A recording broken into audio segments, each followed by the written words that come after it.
Hello everyone, my name is Roy. Welcome to my channel RoysArtyCrafty.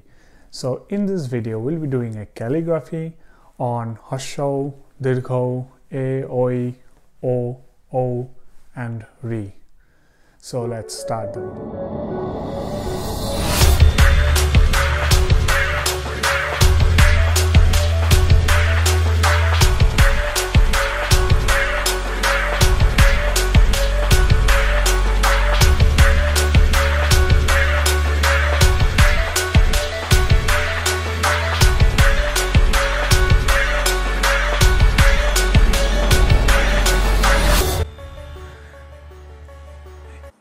ইয়াতে হৰ্ষৰ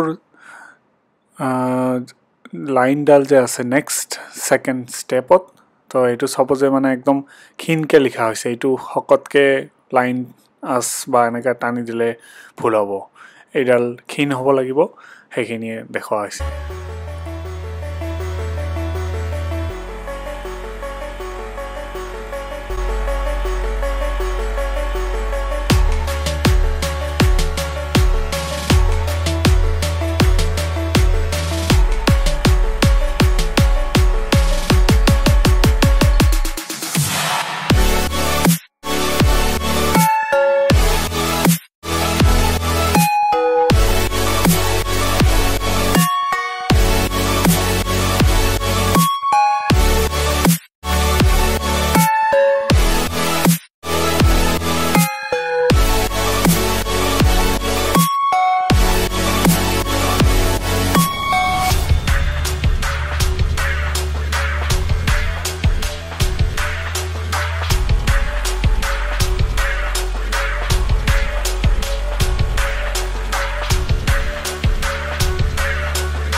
ওটো লিখতে প্ৰথম যেতিয়া সাৰ্কেল এটা বনাব তো সেই সাৰ্কেলটো বনাওতে 45 ডিগ্ৰিৰ এঙ্গেলটো হেতু মনত ৰাখিব আৰু যেতিয়া সেকেন্ড সাৰ্কেলটো সেমি সাৰ্কেল বনাব মানে তলৰ যেটো ওৰ হেতু ডাঙৰ হ'ব পাৰে সৰু হ'ব পাৰে বা একে সাইজৰ ৰাখিব পাৰে